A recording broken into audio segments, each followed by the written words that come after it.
Patrice Jean-Philippe, and I am the Rescue Plan Recovery Specialist for the City of Providence. I'm thrilled to be here today to have all of you join us in this very historic moment.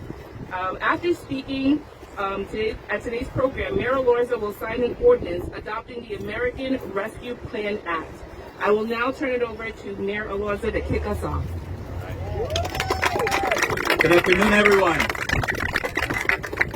It really is a beautiful day in so many different ways. And in these beautiful days, it really is a credit to all the partners and all the different stakeholders that play a role in making these kinds of things possible. I want to begin by thanking my colleagues in government, beginning with Council President Igliosi. So, Council President and I have been going on the road recently and doing a lot of presentations on the pension obligation bond. And part of our shtick, we've been joking that we're on the same side of an issue. But it turns out that we're on the same side of issues pretty frequently lately, and I'm not sure what to make of that.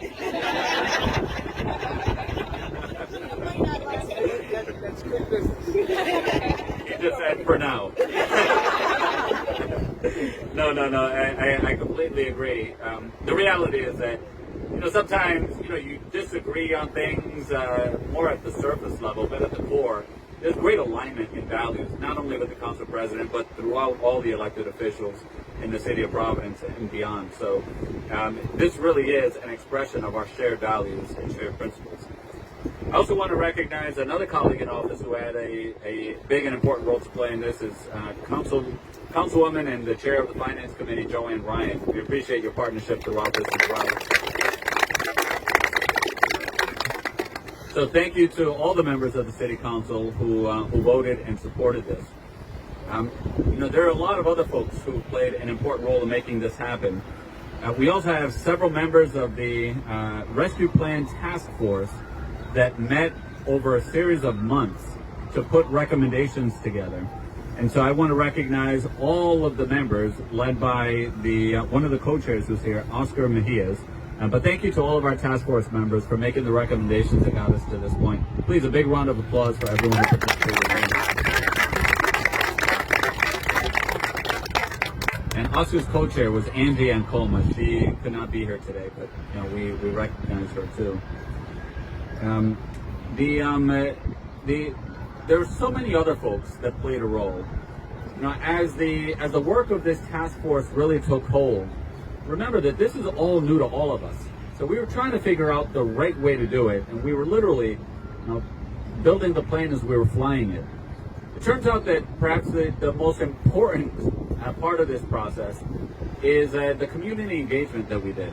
And the task force was incredibly helpful in helping to guide that community engagement. We committed to it, and turns out that over 1,500 city residents filled out surveys where they shared their views. And some remarkable things occurred when we started to review those surveys.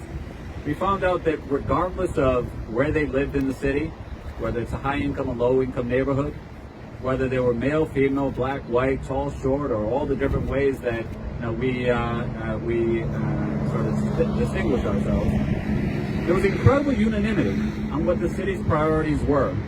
And those priorities, that unanimity in those priorities, is embedded in the investments that we're making here today. So I also want to thank those 1,500 people who took the time to invest. I want to thank all the people who knocked on doors, all the people who walked on main streets, all the folks who attended community listening sessions, all the small business roundtables, and all the folks who spoke out and lent their voice to this important work. At the center of all of these conversations, we made sure to have the principles of equity and resilience embedded throughout our work. They found themselves embedded in this budget as well. We know that we're still emerging out of the reality of COVID, and it was important for us that as we began this outreach and this work, we reached out to those folks that were most impacted by COVID. And so we made it a point to go to those hardest hit neighborhoods and hardest hit communities and get an over-representative sample from those folks as well. but it still did not change the fundamental reality that regardless of where you are throughout the city, we have the same priorities. So, we're excited and to announce all of the investments that we are jointly making in our community. Before I get into some of the details of these investments, there are 4 other people that I want to recognize that aren't here today.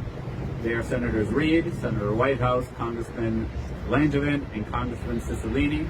As you all know, these federal dollars, they come through an appropriation from Congress, and without their help and support, we wouldn't have this. So can you all please join me? A big party. Round of applause and thank you for our federal delegation. All right. So it was clear to all of us that the number one priority that we had throughout the city was addressing the growing unaffordability or the affordability crisis in housing. So I'm happy to announce that $28 million, the largest share of all of these dollars, is going to address housing and homelessness. 17 million of that is going to be allocated towards affordable housing development.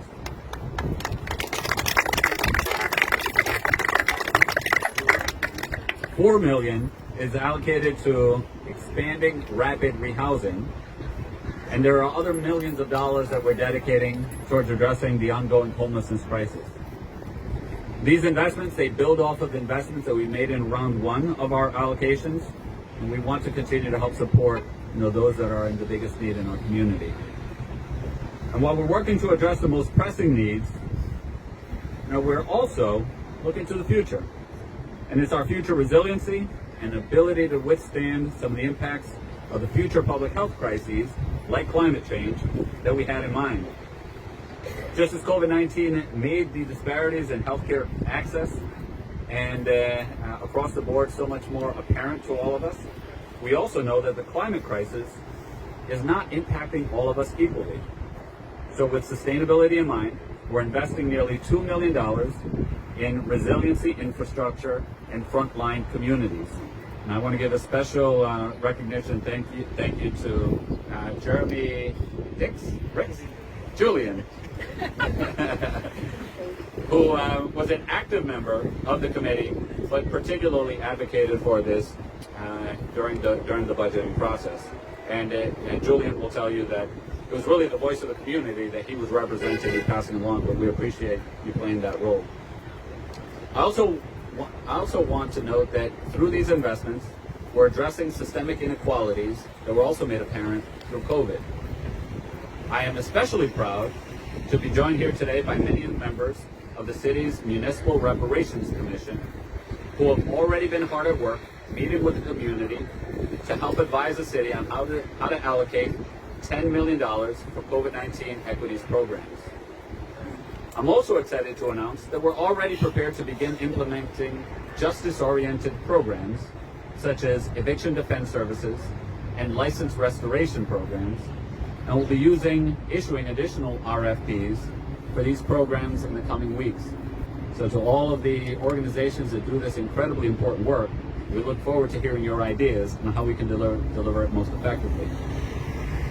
I also want to acknowledge that we're standing here on Michael Van Leesten Bridge. This is a gathering space. This is a gathering space that did not exist just a few short years ago. But thanks to a collective vision and investment strategy, this site is now visited by hundreds of people a day. It's a site for events such as weddings, as we see behind us, and many other kinds of events. And this is exactly what will continue to happen in this greater Kennedy Plaza and downtown area. We're also making strategic investments, including over $10 million to the greater Providence area. So I look forward to breaking ground in that space so we can make the improvements that brings Providence's central gathering space, literally our civic center, and our city's heartbeat, our city is the heartbeat of our thriving city, and make it even more vibrant than it is today. These enhancements to City Center will not only ensure the sustainability for years to come, but also ensure that the space is welcoming and engaging for all kinds of visitors, whatever age they are and whatever part of the city or state they come from, and support Providence's continuing recovery and revitalization of our civic hubs. Like kids around the world, our kids were greatly impacted by COVID. They've missed school, they've missed their friends, they've missed important milestones like graduation ceremonies. We know that we need to build more supports for kids. This budget allocates funding for pre-K and for early learning infrastructure for our kids. I know we have Miss Phyllis here, among others. It's great to have you here, and it gives all of us a great deal of joy to know that there are more smiling young kids that are going to be prepared for success in school and life through early learning centers because of these investments that we're making. We're also making significant investments in our Providence Community Library system, a system that has grown and evolved to meet so many needs in our community. And we're investing over $2.5 million in our community and recreation centers. You know, sometimes the places of last refuge that our community goes to when they have no one else to turn to. These are all critical supports for our youth and community building initiatives. And it also includes $2 million to continue our investments in anti-violence strategies, helping our kids get and stay on the right path, offering jobs, mentorship, and nonviolence training to the broader community.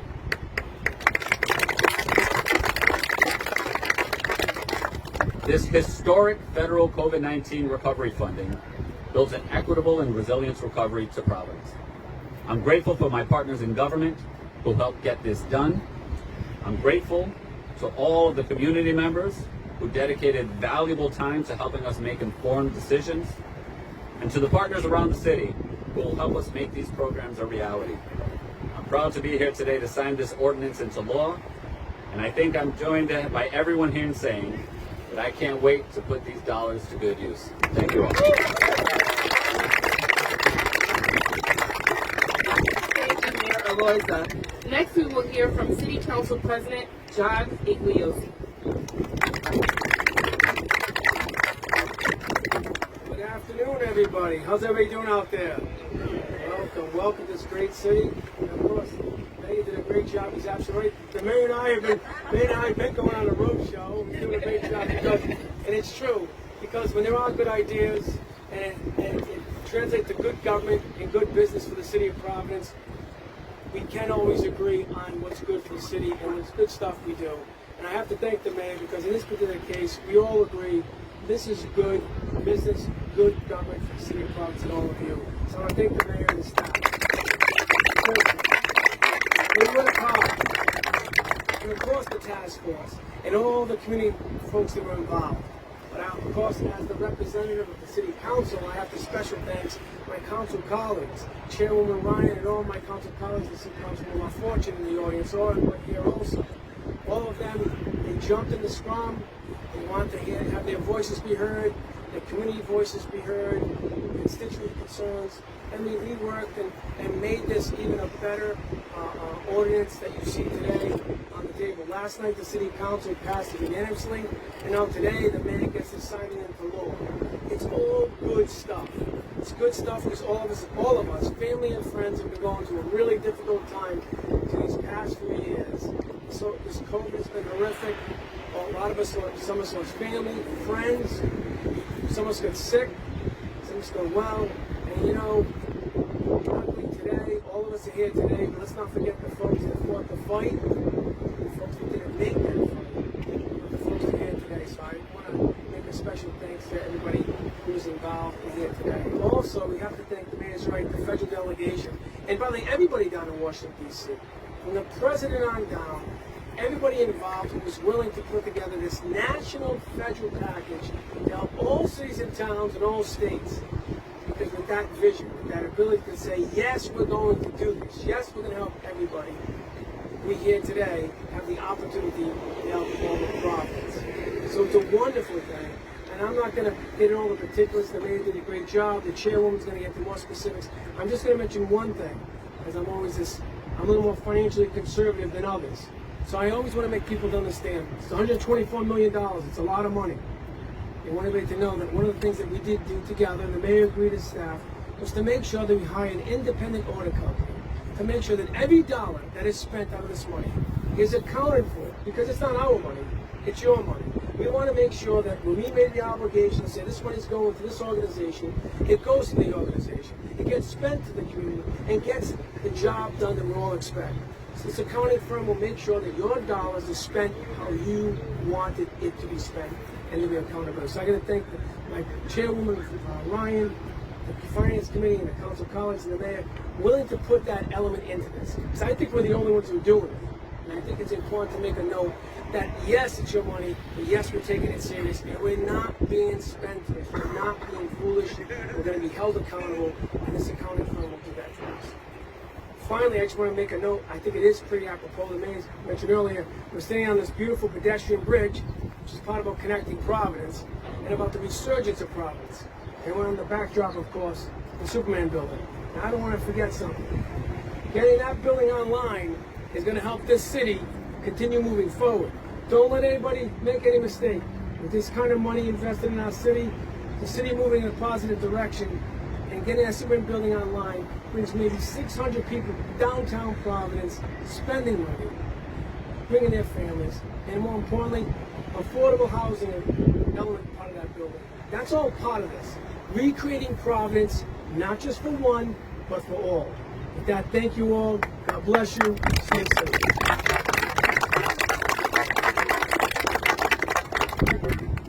Thank you, Council President Igliosi. Now we'll hear from City Council Finance Committee Chairwoman Joanne Ryan. Thank you all. Good afternoon. I want to start by thanking you all for being here to celebrate this very special day for the City of Providence. I want to especially thank my City Council President, John Igliosi, for his wonderful leadership. My colleagues on the council, today I'm joined by Councilwoman Nerva Fortune, the Mayor of Providence, obviously, the Rescue Plan Task Force, who worked so hard to provide us with the information we needed to help make informed decisions, and of course his administration for helping us make this all possible. It's been more than 2 years since COVID-19 pandemic appeared here in Providence, leaving unfathomable loss and economic devastation in its wake. Just this week, we reached yet another heartbreaking milestone with 1 million COVID-19 deaths here in the United States.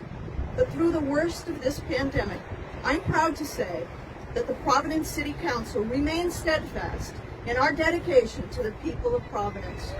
Just this past July, the Council, thank you. I waited for that applause. The Council worked with Mayor Elorza to deliver $42.5 million in precious recovery funds to address the city's immediate needs. Today, those funds are already working to source our recovery. As Chairwoman of the Committee of Finance, I'm proud of the hard work in prioritizing investments in housing, economic development, and infrastructure that touch every single neighborhood. With today's signing, we're putting that $124 million towards maintaining our water and sewer system, broadband infrastructure, parks and recreation, tourism, travel, hospitality, affordable housing, and economic relief for businesses that are hardest hit by the COVID-19 pandemic. We've increased aid to elderly services, our libraries, very special to me, set aside money for sidewalk repairs to address food insecurities also. To the people of Providence who put their trust in us to responsibly disperse this money, let me assure you, as the Council President has already stated, every dollar will be tracked and monitored by an independent auditor. This funding is a testament to the resiliency of our city and our ability to persevere during even the toughest of times. I assure you there are brighter days ahead. I look forward to working with each and every one of you. We all share a passion for Providence. Thank you very much, and let's get to work.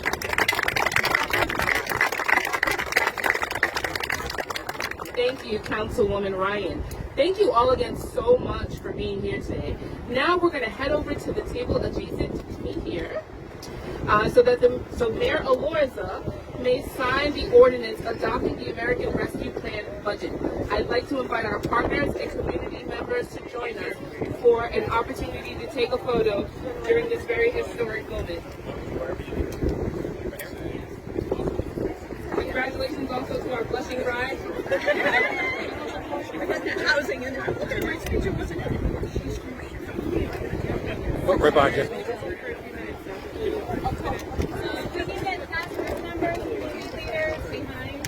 The mayor and the council members.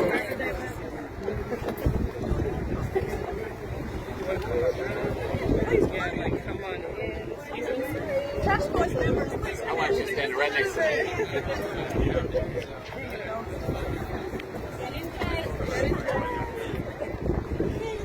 You good? All right. Just one other person that I neglected to mention. I also want to thank Diana Perdomo for my team. She was the main point person on my team, and she couldn't be with us today. She's not feeling well, but thank you, Diana. All right, now let's make this official. Today is the 2021. Awesome. All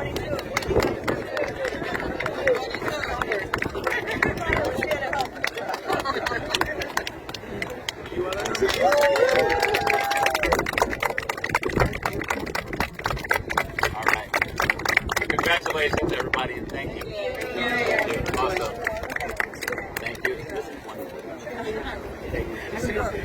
See the next one. I'm getting nervous.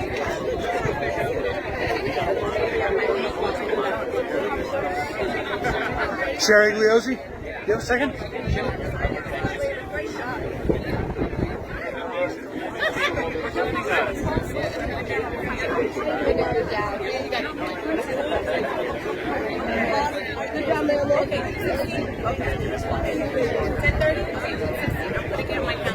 Actually, thank you very much.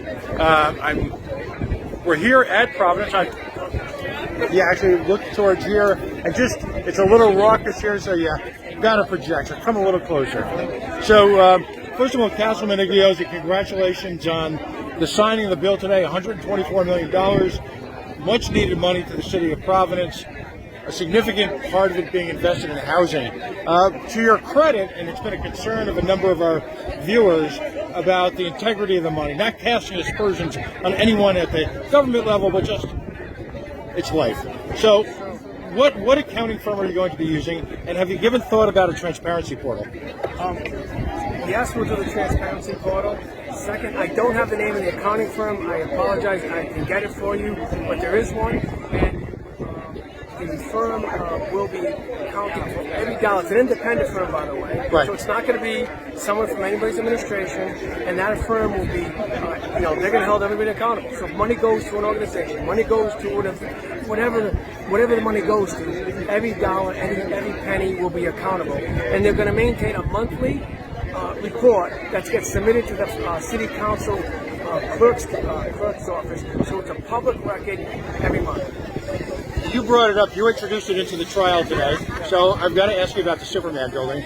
A lot of folks are very unhappy in the community about the city of Providence contributing $5 million as well as other money. Mr. Sweetser is an international businessman. He's very successful, which is great. Our listeners are primarily capitalists. We want to see successful people invest in the city. But this was largely his investment, and it was his failed investment. So why does the city of Providence and the state of Rhode Island continue to feel compelled to subsidize wealthy real estate investors' projects? I mean, ultimately, aren't we socializing risk and privatizing profit? Let's talk about that. That's a valid question, but let me talk about my journey. My first journey way back when was there was an empty lot next to the Water Place Park, which became eventually Providence Place Mall. Right. In which that particular event, the vote was 8 council members for it, 7 against it. And the city had to be a co-investor, co-developer in that development.